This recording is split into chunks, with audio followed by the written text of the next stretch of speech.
Salut à toutes et à tous et bienvenue à cette nouvelle édition de Canal Sport qui, chaque lundi, vous permet d'aller aux nouvelles du monde sportif du Bénin et d'ailleurs.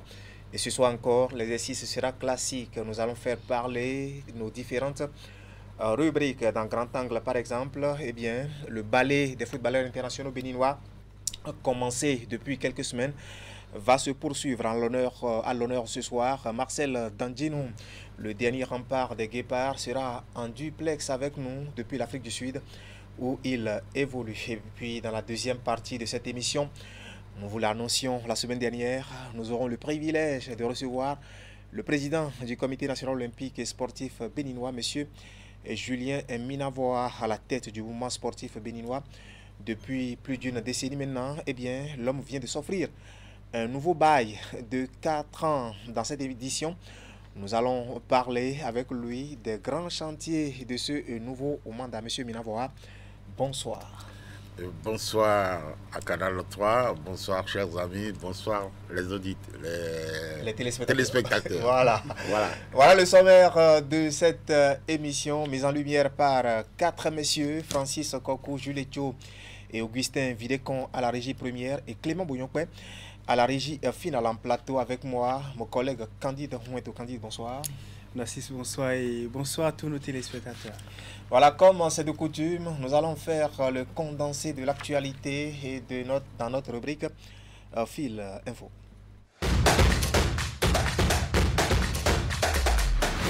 Voilà, Fil Info, c'est le factuel de ce qui a fait l'actualité ces dernières heures. Et nous allons commencer par le football et les championnats nationaux. Après la trêve, les hostilités ont repris le week-end écoulé avec bien sûr la phase retour. Et c'était la 18e journée de la phase zonale. Évidemment, Narcisse, 15 différents matchs se sont déroulés et ce week-end justement à l'occasion de l'ouverture de la phase retour du championnat sur les différentes installations sportives un peu partout au Bénin. Parmi ces affiches, l'une de nos équipes de reportage a choisi de suivre pour nos téléspectateurs la rencontre qui a opposé l'équipe de l'AS Police à celle de la jeunesse sportive de Pobé, justement dans la poule B. Une explication qui s'est soldée par la victoire des policiers de l'AS Police républicaine devant justement les jeunes de Pobé à l'arrivée. Score 2-0.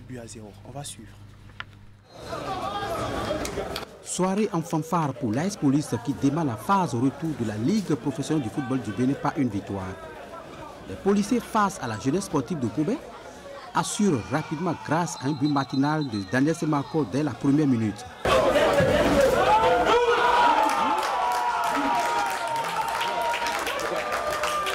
Une ouverture du score qui révèle les visiteurs qui se sont débattus comme un beau diable sans pour autant retrouver le fond des filets jusqu'à la pause. Après les vestiaires, le coaching gagnant de Soumé Epifan se remarque avec l'entrée en jeu de Oko Odu Edika Stanley. L'attaquant nigérien dans la foulée obtient un penalty après un accrochage dans la surface de réparation.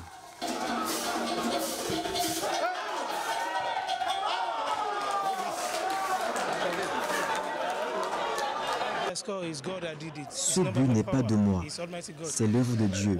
J'essaye de créer des espaces pour inscrire. J'essaye également de poser problème aux défenseurs afin que ces derniers écopent des cartons. Après cela, il pourrait être facile pour moi d'accélérer et mieux faire pour mon équipe. Vraiment, on vient de commencer la phase retour avec une belle victoire, je dirais. 2-0. Et je pense que dans l'ensemble, un très bon match pour mes poulets. Et ils ont respecté les consignes. Je pense qu'il y a eu aussi de l'engagement. Quand bien même de l'autre côté, l'équipe qu'on avait en face aussi n'était pas une petite équipe. Pour cette désillusion à l'extérieur, le manager adjoint de la JSP indique le renforcement du secteur offensif afin de poursuivre avec sérénité les autres journées du championnat. Bon, on a mal joué, sans vous mentir, ce n'est pas ce qu'on voulait, ce n'est pas la prestation qu'on attendait d'eux. Et c'est venu comme ça, on a pris un but dès les premières minutes du match, donc ça nous a choqué. La réaction n'a pas été vite, mais on accepte ainsi. On repart à la maison, on va travailler sur ça et donner le meilleur de nous-mêmes. C'est avec 4 joueurs. Avec les 4 joueurs, il y a 2 qui sont prêts aujourd'hui, qui ont joué. Il y a le numéro 17 et le numéro 18 qui ont apporté ce qu'ils peuvent apporter. S'il n'y a pas encore l'automatisme, on va y travailler et mélanger l'effectif qui était là avec l'effectif de nous. Parce qu'on n'arrivait pas à marquer beaucoup de buts. On était bon en défense, mais on n'arrivait pas à marquer beaucoup. C'est pourquoi on a signé pratiquement des attaquants. Donc on revient plus fort. C'est notre premier match, on ne va pas trop s'affoler. C'est le premier match de la phase retour. On promet de revenir encore plus fort. Avec une 7e position occupée à la phase aller pour 20 points enregistrés, les dirigeants de l'AS Police font confiance aux nouvelles recrues du Mercato pour figurer parmi les tops.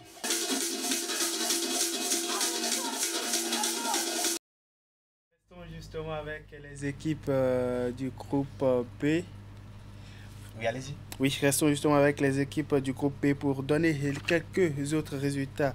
Justement, toujours dans le cadre de cette première journée de la phase retour de la Ligue professionnelle de football du Bénin. Quelques résultats très rapidement. L'AS Sobemap qui s'impose par un score de 2-1 à l'équipe de l'ASPAC. Les Dragons de Lomé qui restent toujours leaders de leur zone avec leur victoire à l'arrivée 1-0. Autre résultat également, l'ASVO qui s'impose en déplacement à Tofo à l'équipe de Adidja. Dans la poule A maintenant, quelques résultats très rapidement. Buffalo qui s'est imposé par un score de 2-0 à l'équipe de Ponte FC et de Djougou. Lotopopo qui s'impose par un score d'1-0 à Odu FC de Komé. Dynamo FC d'Abomey qui s'incline en déplacement à Djougou devant l'équipe de Dynamique. À l'issue donc de ces différents matchs, le top 3 dans la poule A est dominé justement par l'équipe de l'US Cavalier qui reste toujours leader de la zone avec 34 points au compteur, suivi de l'équipe de Dadia FC qui vient en deuxième position. Dynamo FC d'Abomey est troisième de la poule A. Justement dans la poule B maintenant, l'équipe des Dragons de Lomé reste toujours en tête avec 32 points au compteur. L'AS Sobemap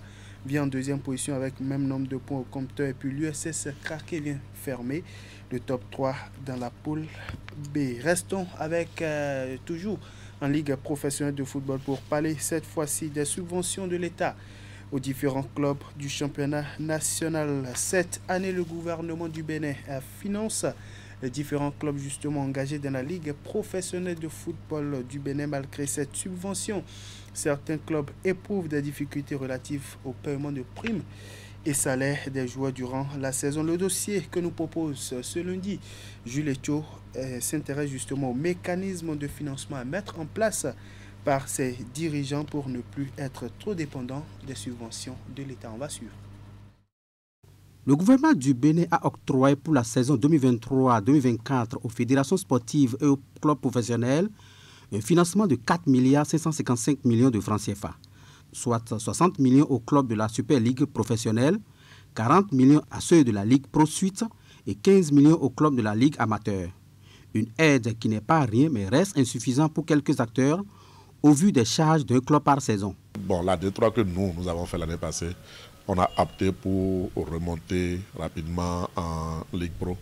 Ça nous a coûté un peu plus que les autres. Donc je peux dire, nous sommes allés au-delà de ce qu'on devrait dépenser en D3. Donc ça avoisinait déjà les 50-55 millions comme ça pour nous permettre de vite revenir en Super. Selon les propos du vice-président de Sitatunga et du président des Requins de l'Atlantique, les dirigeants doivent véritablement développer des sources de financement propres à leur club afin de survivre longtemps. On n'est pas totalement dépendant des subventions parce que depuis... Bon, Sitatunga a commencé très bas. On a fait la 4e division, la 3e division, jusqu'à pour être là où nous sommes aujourd'hui. Donc, on a commencé, les années où nous avons commencé, il n'y avait pas de subvention. On ne recevait rien, mais c'est nos propres moyens qu'on mettait là pour pouvoir faire ce qu'il faut faire. Donc, au sein du bureau directeur, nous avons des cotisations qu'on fait chaque fois. Et bon, la majorité vient souvent du président, mais tout le reste accompagne. Donc, c'est ce que nous avons l'habitude de faire nous-mêmes. Mais depuis un moment, on essaie de toucher des sociétés de la place pour nous accompagner. J'ai entamé des pourparlers. Je crois que vous en êtes informé. Un tout petit peu. Un tout petit peu, mais je vais bien informer. J'ai commencé des pourparlers histoire de trouver quand même une société qui puisse nous aider parce que maintenant c'est dû quand même pour tout le monde. Ils mettent tout le temps. Bon. Et je suis tombé sur Mboma, le petit Mboma qui jouait en Europe, qui en fait, les gens n'ont pas compris, avait des consortiums derrière lui. Et le fait de l'avoir nommé comme directeur sportif, les gens n'ont pas compris au juste ce que j'ai fait. En fait, les consortiums vont absolument faire passer par Cotonou et les Requins de l'Atlantique. C'est ce qu'ils avaient, ils cherchaient dans tous les pays.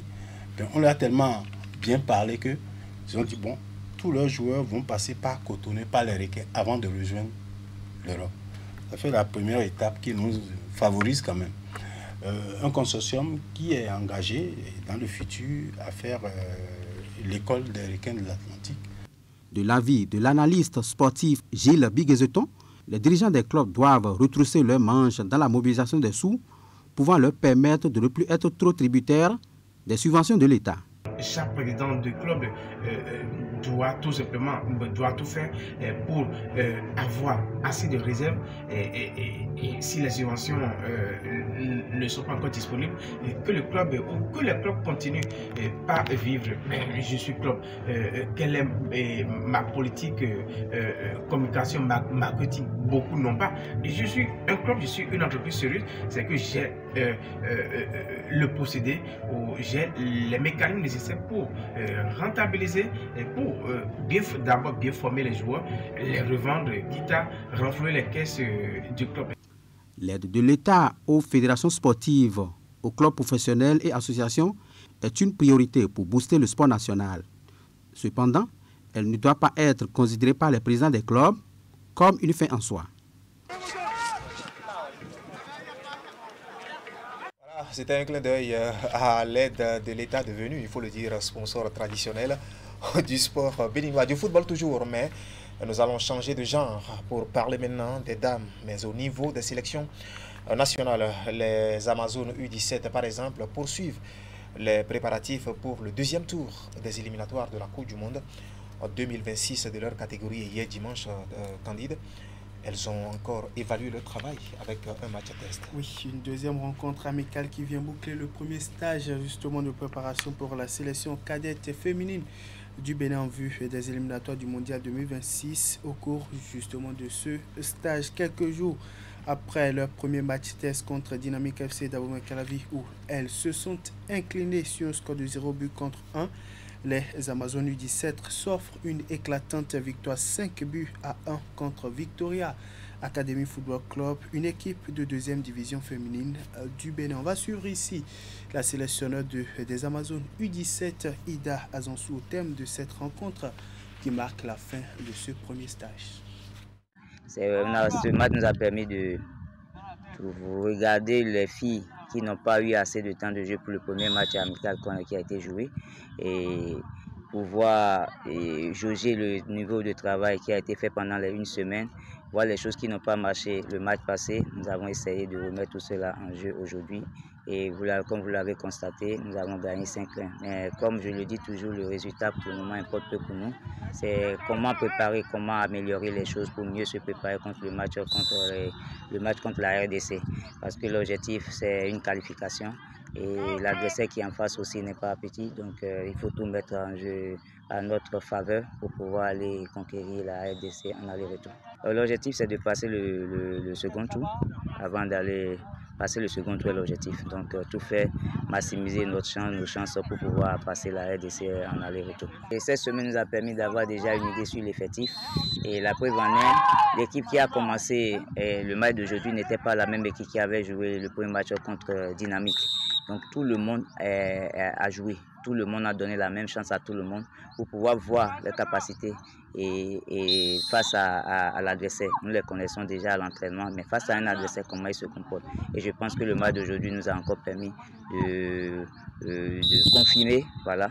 Et le staff a confirmé que oui, ce que nous sommes en train de faire n'est pas mauvais. Pendant que les moins de 17 ans s'activent pour les éliminatoires du Mondial 2026, les seniors, elles s'affûtent pour le premier tour des éliminatoires de la Coupe d'Afrique des Nations féminines 2026. Et dans ce cadre, les Amazones seniors du Bénin ont rallié Lomé samedi au cours de la soirée où elles recevront leurs homologues de la Sierra Leone à domicile. Justement, le stade Général Mathieu Keyeko de Cotonou n'étant pas encore totalement remis aux normes internationales. Un groupe de 19 joueuses au total, dont les locales et quelques-unes parmi celles qui évoluent à l'extérieur du pays, notamment dans le championnat royal marocain de première et de deuxième division. Ainsi, le groupe amorce la dernière étape de sa préparation pour le premier tour des éliminatoires de la Coupe d'Afrique des Nations féminines 2026 sous la houlette du sélectionneur intérimaire Abdoulaye Ouzero. Notons que les Amazones seront face à la Sierra Leone le jeudi 20 février prochain à Lomé avant de rejoindre le Libéria pour la manche retour prévue le 24 février 2025. Allez, on va changer de discipline maintenant d'assise pour parler de ce nouveau-né dans le rang des fédérations sportives au Bénin. Il s'agit de la Fédération béninoise des sports électroniques qui a été portée sur les fonds baptismaux samedi dernier par les différents acteurs de l'e-sport, autrement dit des sports digitaux au Bénin. Oui, l'Assemblée générale constitutive qui s'est déroulée justement le week-end dernier. Nous allons faire un retour ici sur les temps forts de ces assises. Regardez. Le samedi 15 février 2025 restera un jour mémorable et surtout gravé dans l'esprit des acteurs de l'écosystème des sports digitaux au Bénin. Nous assistons en ce jour mémorable à la naissance de la première fédération béninoise du sport électronique. Après plusieurs années de dur labeur, meublées de diverses activités de vulgarisation et de professionnalisation de la pratique des sports électroniques au Bénin, les différentes associations sportives s'engagent à travailler ensemble pour le développement de la discipline au Bénin. Et pour ça, ils se sont réunis autour d'une même table pour mettre sur les fonds baptismaux leur fêtière. Ensemble, bâtissons une fédération forte et porteuse d'avenir. Au prime abord, les délégués des 10 associations fondatrices ont procédé à l'adoption des statuts et règlements de la fédération avant de procéder à l'élection des membres du tout premier bureau exécutif de la Fédération béninoise des sports électroniques. Au thème de l'Assemblée générale constitutive, Meda Djekete de l'association AfriGamer est élu président du comité exécutif. Je suis vraiment heureux d'être à la tête de cette fédération. C'est un travail de longue haleine.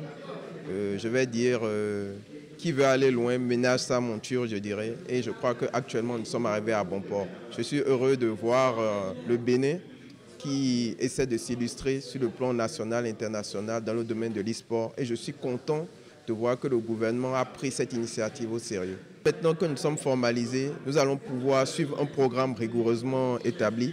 Se conformer aux exigences du formel, tel est le mot d'ordre du premier bureau exécutif de la Fédération béninoise des sports électroniques.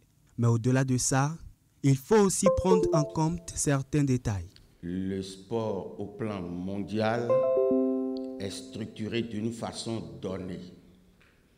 Et lorsqu'une fédération naît dans un pays, son objectif doit être de travailler pour rassembler tous ceux qui ambitionnent de pratiquer son sport sans exclusif.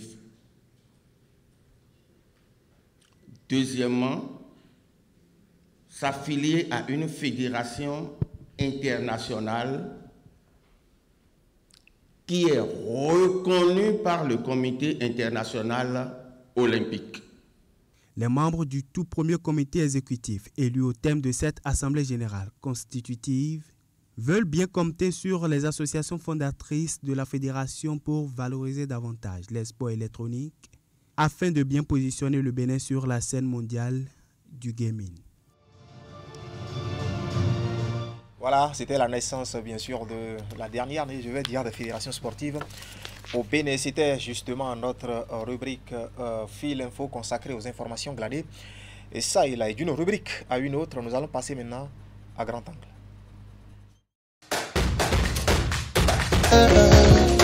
Je te fais la promesse, tu finiras mère.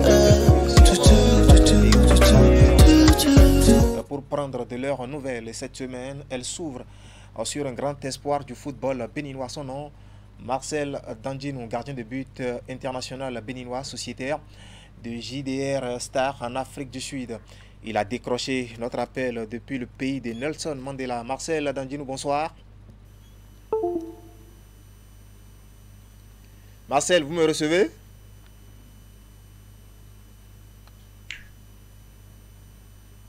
Marcel Danjinou, bonsoir. C'est vrai que bonsoir à tout le monde. Voilà. Je vous entends maintenant. Nous sommes ravis de vous avoir en duplex Dans cette émission, vous faites partie des principaux artisans de la qualification du Bénin à la prochaine Coupe d'Afrique des Nations. Et vous le savez, pour sa 5e participation justement à cette grande messe continentale, eh bien, le Bénin est logé dans le groupe D en compagnie du Sénégal, de la RDC et du Botswana. D'abord, quel est votre regard sur ce groupe?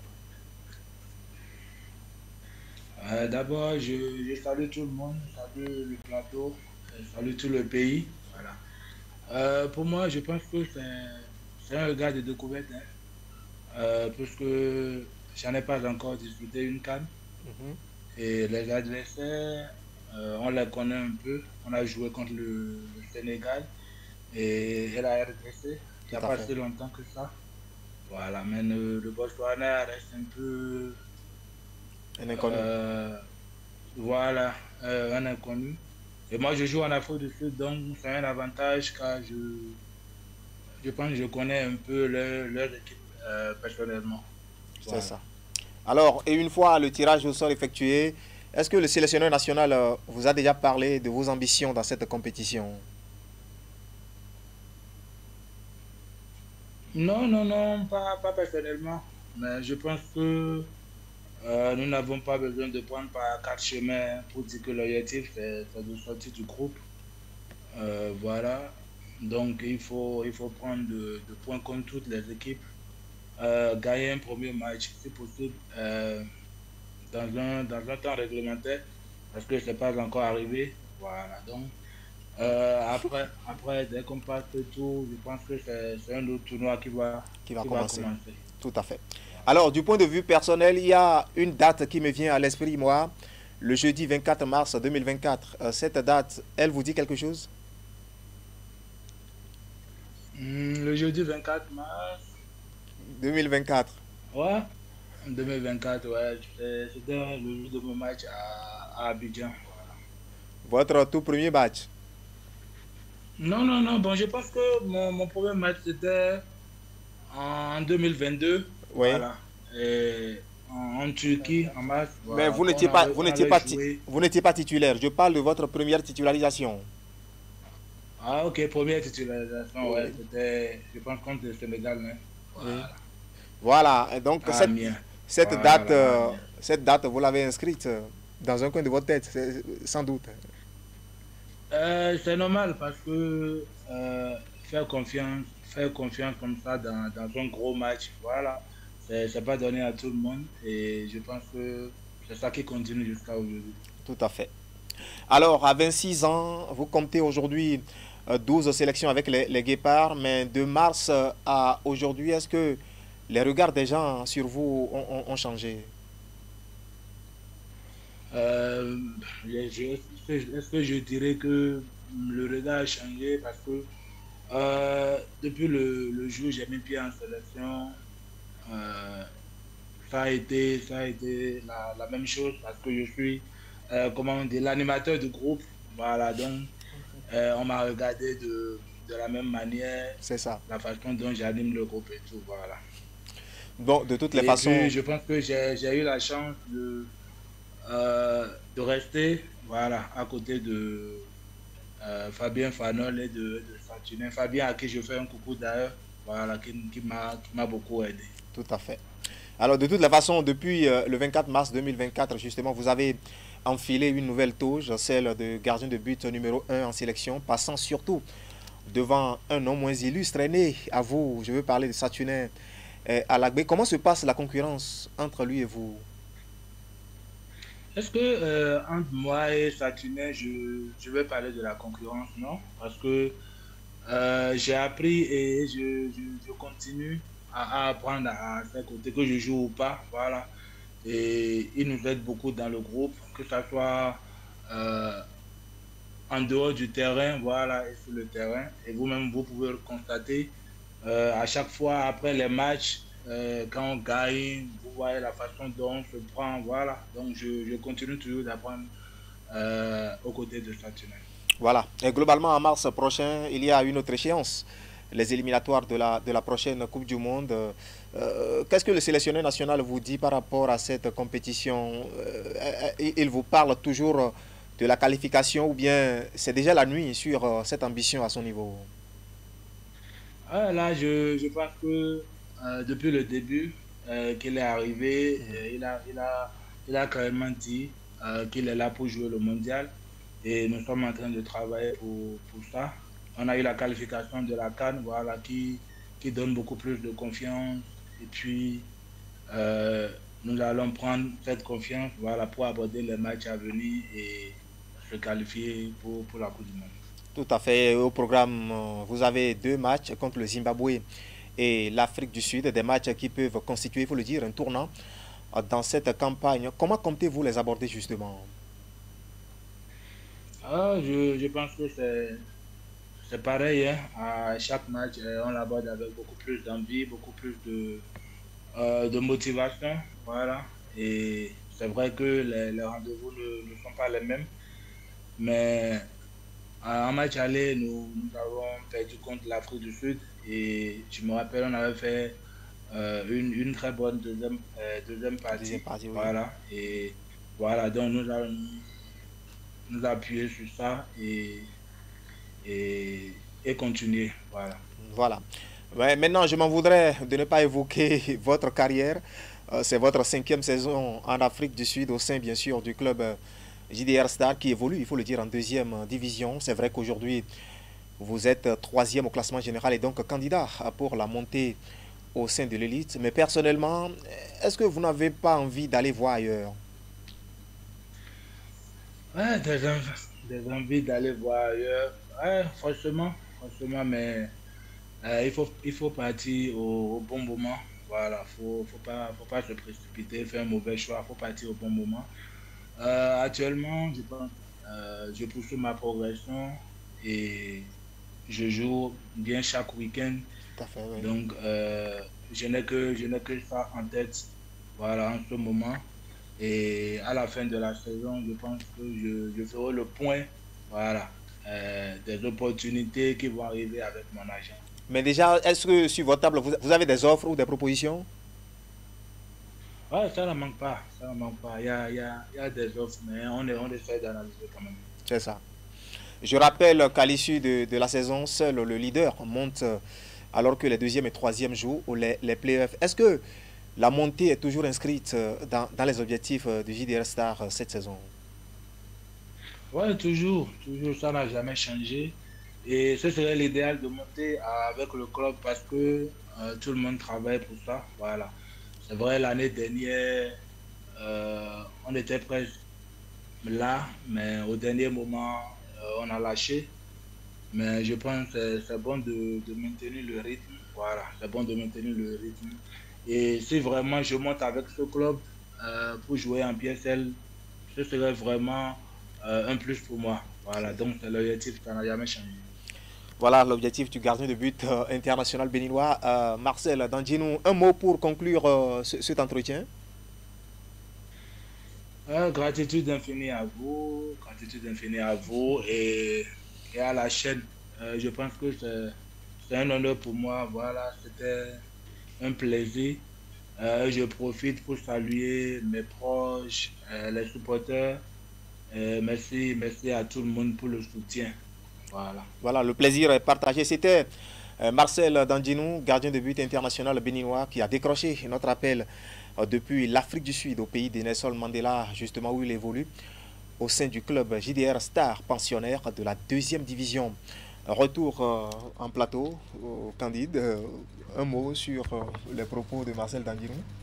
Marcel Dandinou qui est aujourd'hui l'un des cadres de cette sélection béninoise, de cette sélection des Guépards du Bénin.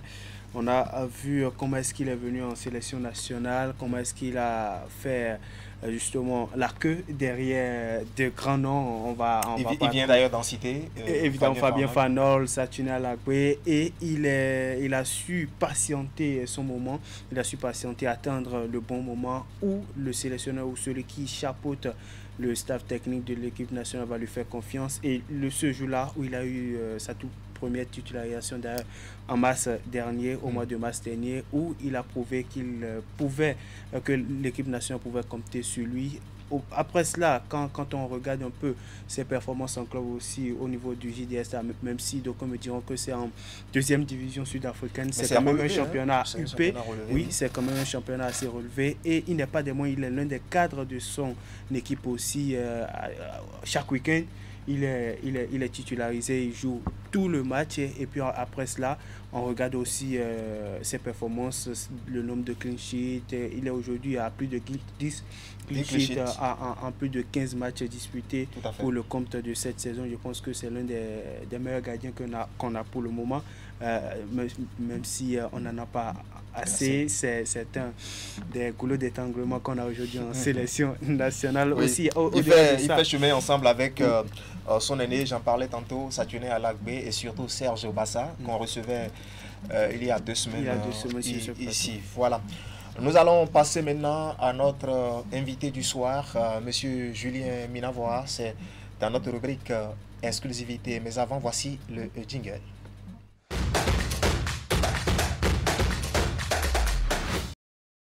Voilà, place à notre invité du soir. C'est l'exclusivité, justement, la présence en plateau du président réélu du Comité national olympique et sportif béninois, M. Julien Minavoa. Une fois encore, bonsoir.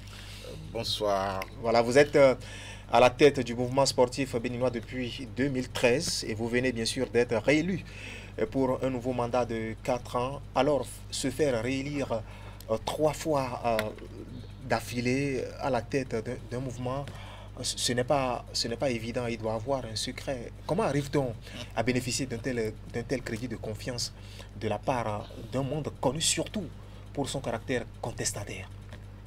Et exigeant. Exigeant, voilà. Merci. Comment arrive-t-on à le faire? Non, moi je pense que seules les fédérations pourront donner la meilleure réponse à cette question. Et toujours est-il que moi, à la tête du mouvement olympique, j'y suis parvenu. Tout le monde connaît quel a été mon parcours. Mon parcours, oui. Vous avez été un grand handballeur, je le rappelle. Ah ben si c'est à ce niveau que vous savez, alors vous êtes passé à côté. Parce que avant d'arriver au handball, j'étais footballeur, j'étais un gardien de but. Oh là là, autant pour moi, oui. Dans Espoir de Savalou, je fais un coucou d'ailleurs à l'équipe de Espoir FC de Savalou. Et en matière de gestion, vous avez occupé des postes de responsabilité, beaucoup de postes de responsabilité. Donc, ma seule préoccupation en toute chose, c'est de bien faire. Je veux toujours me faire plaisir en réussissant ce dans quoi je me suis engagé. Voilà, et il semble que ça a plu au mouvement sportif, ça a plu aux dirigeants de toutes nos fédérations. Et je vous assure que je ne sais même pas ce qu'on appelle campagne. Faire campagne pour des élections, je n'en sais rien. Et à chaque fois, moi je suis quand même curieux, à chaque fois où vous retrouvez quasiment sans challenge, comment construire? Bon, mais c'est selon ce qui s'observe sur le terrain, puisque le mandat, c'est 4 ans. Tout à fait. Et tout le monde voit comment ça évolue, il n'y a pas de répit. Voilà, donc nous essayons de travailler. La seule chose que nous ne sommes pas encore arrivés à réaliser, c'est, disons, la duplicité réelle qu'il devrait avoir entre le comité olympique et l'État. C'est ça. Ça, je le dis clairement. Hein.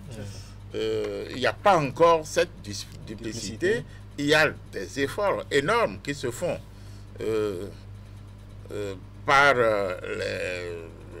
les autorités. En particulier, le ministre actuel a ouvertement ouvert ce chantier, pardon, et tout le monde sait qu'il est dans la collaboration avec le comité olympique. Mais bon, il n'y a pas encore cette duplicité. C'est ça. Voilà. Et je me rappelle encore votre élection en 2013 où vous succédiez à un illustre personnage, M. Marius Francisco. Alors, dites-nous, de 2013 à aujourd'hui, si on devrait parler des principaux acquis de votre gestion, qu'est-ce qu'on peut retenir? D'abord, vous savez où nous étions en 2013 quand je prenais les rênes de cette institution. Nous étions sous les gradins de la piscine du stade de l'Amitié. Aujourd'hui, je ne sais pas s'il vous est déjà arrivé une fois de vous offrir une balade vers le siège du comité olympique. Pas une balade, c'est notre maison, c'est la maison des sportifs. Bon, nous connaissons. Okay. Alors, je vous laisse faire déjà la différence à ce niveau, parce que ça, c'est du factuel. Tout à fait. En dehors de cela, les relations entre le comité olympique, l'exécutif du comité olympique, parce qu'il ne faut pas se tromper, le comité olympique, c'est l'ensemble des fédérations qui sont du mouvement olympique. Oui. Donc, le sport pratique ou le sport est pratiqué aux Jeux olympiques. C'est cet ensemble de chaque pays qui constitue ce qu'on appelle le comité national olympique. Et à la tête de ce comité olympique, il y a un exécutif que j'ai l'honneur de diriger depuis maintenant 12 ans. Oui. Alors, donc, vous comprenez, vous avez évoqué un nom, pas des moindres, Francisco Marius, celui-là, c'est vraiment un monstre. C'est un monstre et on ne peut pas rêver de se mettre à la place de ce monsieur et aller dormir. Surtout que vous êtes allé à son école vous voyez, pendant des années, vous avez été secrétaire général. Il faut tracer votre chemin. J'ai essayé de tracer mon chemin et je suis là-dessus. C'est vrai, j'ai beaucoup travaillé avec lui. Mais maintenant, je suis sur mon chemin et je pense que, bon, qu'on le veuille ou non, hein, Dieu veillera sur nous tous. Voilà. Mais est-ce que, concrètement, il y a des chantiers que vous auriez souhaité finir avant ces 3 premiers mandats et qui sont restés inachevés? Oui. Lesquels? Oui. Il y en a 2. Si vous vous souvenez, en 2013, quand je prenais les rênes de cette institution, j'avais eu toute une série d'ambitions que j'avais évoquées. C'était, je crois, une vingtaine de points. Mais je ne suis pas arrivé aujourd'hui à pouvoir mettre la main sur 2 de ces éléments. Le premier, c'est votre monde. La presse béninoise. La presse sportive béninoise. Je ne suis pas arrivé à vous mettre ensemble. Et ça me brûle la cervelle. Et on est ensemble? Non, vous n'êtes pas ensemble. Puisque si vous êtes ensemble, vous devez être du comité olympique. Parce qu'un comité olympique, au cours, si vous prenez nos statuts, les acteurs des médias sportifs s'y retrouvent. Il y a un des nôtres qui est votre secrétaire général. Non, ce n'est pas de ça qu'il est question. Il s'agit, vous savez, on ne vient pas individuellement au comité national olympique, on y vient en association. En association, tout à fait. Vous imaginez ce que vous me faites faire? Et le deuxième chantier alors? Le deuxième chantier, j'ai promis offrir au mouvement sportif, au mouvement olympique national, son propre siège, où il ne sera plus jamais question qu'il y soit délogé. C'est ça. Ou qu'il en soit délogé. Je ne suis pas arrivé, je me suis vu bloqué à mi-chemin. C'est vrai, j'ai quitté les gradins du stade de l'Amitié pour être dans le quartier l'un des quartiers les plus chics de Cotonou, l'Arrêt Vive. Et si vous arrivez, vous-même, vous aurez le temps d'apprécier. Donc c'est imposant, c'est confortable. Mais ce n'est pas, je vous assure, hein, tous mes collègues africains qui viennent par hasard nous découvrir, nous sommes toujours enviés. Mais ce n'est pas encore ça pour moi. Il faut absolument que notre siège, pour lequel la communauté de Misrété, Apro-Misrété, nous a offert 2 hectares, il faudrait que je puisse trouver les moyens d'y ériger réellement le siège du comité national olympique. Voilà, ce sont des chantiers qui vous Voilà. tiennent à cœur. Je vous ai entendu dire, juste après cette troisième réélection, que votre principal chantier sera la bonne gouvernance. Et pourquoi cela? Vous reprochez des choses aux responsables des fédérations sportives? Non, pas du tout. Tout le monde n'est pas logé à la même enseigne, mais toujours est-il que mon souhait est de faire en sorte que aucun dirigeant de fédération, aucun dirigeant de sport ne se voit traîner devant les tribunaux ordinaires. Oui. Parce que on vous aura beau protéger, si vous allez dans les affaires pénales, personne ne peut vous protéger. C'est en cela que, à partir du moment où l'État béninois accepte et admet de distraire de ses ressources au profit du sport, il ne faudrait pas que demain, il y ait des possibilités qu'on puisse dire et démontrer qu'il y a un dirigeant de fédération qui a mal géré les ressources mises à sa disposition. C'est ça. C'est si simple que ça. Alors, on reste toujours sur votre personne. Si au Bénin, le mouvement sportif ne vous marchande pas son soutien, bien à l'international aussi, vous semblez jouir d'un énorme crédit de confiance de la part des instances. Le dernier exemple en date, c'est cette correspondance que le président de l'ACNOA, Association des comités nationaux olympiques d'Afrique, vous a adressée à la veille, bien sûr, de votre réélection, vous désignant pour le représenter et surtout présider les travaux de l'AG élective de l'Association des académies nationales olympiques d'Afrique et surtout la 10e session des académies nationales olympiques d'Afrique, travaux qui, je le rappelle, ont lieu en Tunisie dans 2 semaines. Que vous inspire cet honneur qui vous est fait même au-delà de nos frontières? Donc, vous savez très bien que nul n'est prophète chez soi. Hein? J'ai jamais reçu une épingle de ma nation. Jamais été distingué. Mais je sais comment est-ce que je suis adulé à l'extérieur de mon pays. Je n'ai pas de gris-gris pour cela. Je ne dépense aucun radis pour ça. Ça me soulage. Malheureusement, quelles que soient les reconnaissances que j'obtiendrai au plan international, si ce n'est pas dans mon pays que j'en reçois, je reste un peu comme quelqu'un, j'ai le sentiment de quelqu'un qui a mal terminé ou qui n'a pas fini son travail. Et voilà donc ce que ça me fait. Et je tiens vraiment à mériter que mon pays également puisse m'apprécier. C'est ça. Voilà donc ce que je peux dire. Bon, pour autant, on ne vous jette pas aussi la pierre. Non. La preuve, c'est que au cours d'une dernière assemblée, toute fraîche, je viens d'être plébiscité. Parce que sur les 29 fédérations présentes, il y a quelqu'un qui a oublié certainement de faire ce qu'il devrait faire. Hein? Oui, absolument. Donc, les 28 qui se sont exprimés m'ont porté. Donc,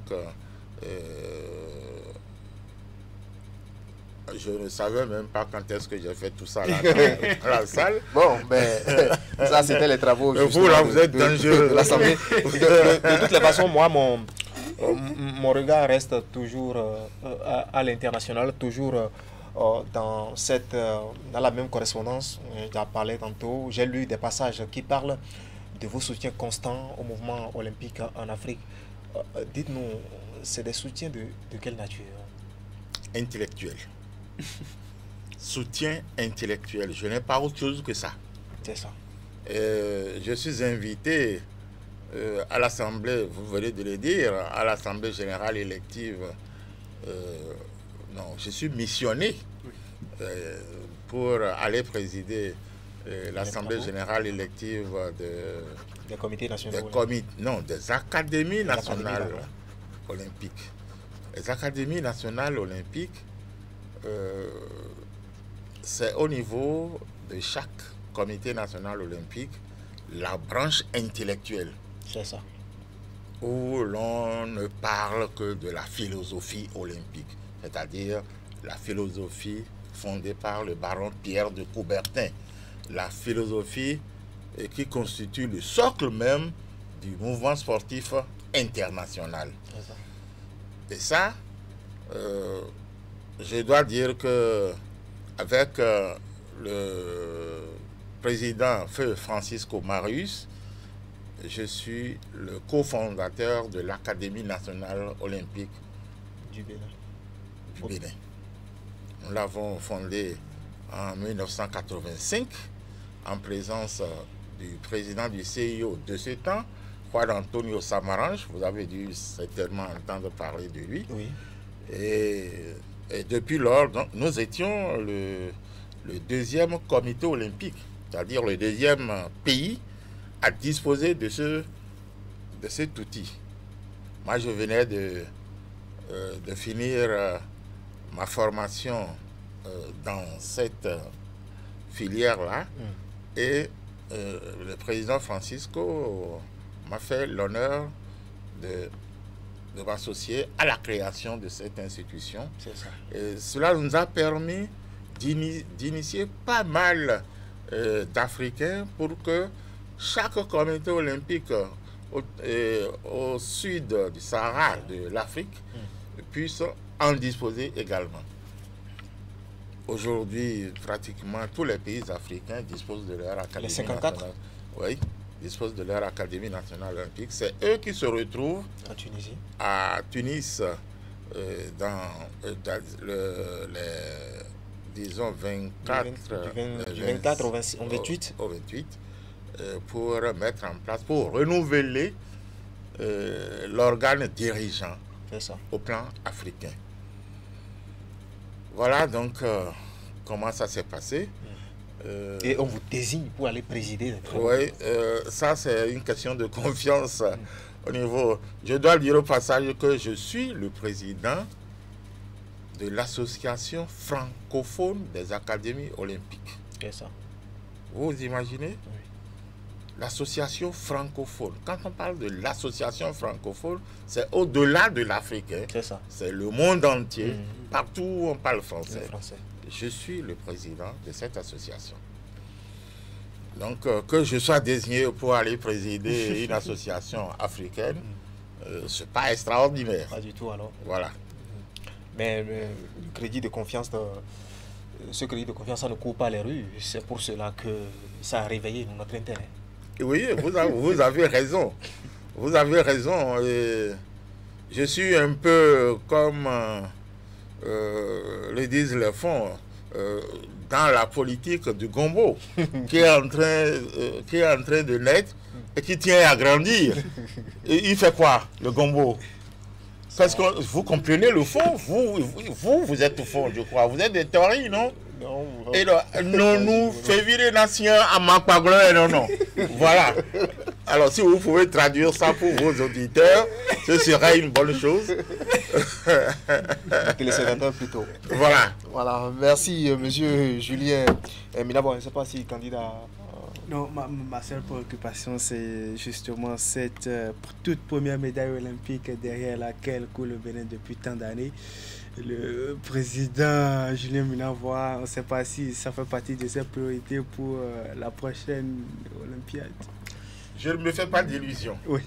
Je ne suis pas de nature à me faire d'illusions et je souhaite que les Béninois arrêtent de se faire également des illusions. C'est vrai que le sport, on y rentre pour se faire des muscles, tout ça là, mais également c'est pour... disons... Oui, mais pourquoi vous parlez d'illusion? Illusion, parce qu'il s'agit de médailles olympiques. On peut avoir cette ambition, non, monsieur le président? Non. Le Togo en a eu. Pardon, le Niger. Pardon. Les pays non, vous n'avez pas fini de citer. Le Togo en a eu, le Niger en a eu, le Burkina en a eu, la Côte d'Ivoire en a eu. Le Nigeria, n'en parlons pas. Le Nigeria. Je parle des pays limitrophes. Bon. Je parle des pays Prenons les pays, le Togo. Il a eu comment? Avec une longue durée, avec une belle stratégie. Non, malheureusement, ça ne s'est pas passé comme ça. Le monsieur qui a décroché la médaille olympique. C'est un binational, oui. Aujourd'hui, on peut l'appeler binational, mais il n'a jamais mis pied sur le sol togolais avant d'obtenir cette médaille. Donc c'est pour cela que vous parlez il a eu la médaille par défaut. Bon, non, illusion, tout simplement parce que, avant de commencer par parler, médaille olympique, ça veut dire le sommet des sommets. Mais avant de commencer par parler du sommet des sommets, allons sur la première marche. Allons d'abord sur les marches, au moins continentales. Décrochons les breloques continentales. On en décroche déjà.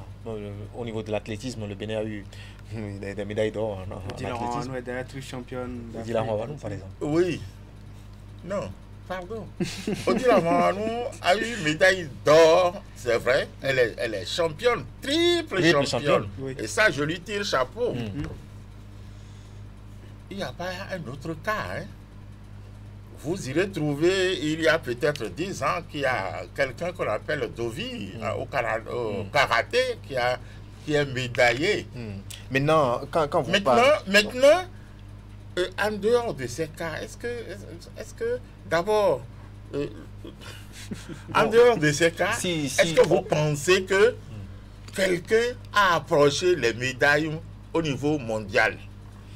Maintenant, si les Burkinabés et les Nigériens l'ont eu, le Béninois aussi doit avoir Non, vous savez, je le dis souvent, dans tous les sports, au JO, il y en a légèrement un peu plus de la trentaine. Il n'y a qu'au football que le dernier de la classe peut aller titiller en compétition officielle. C'est un sport irrationnel. Le premier.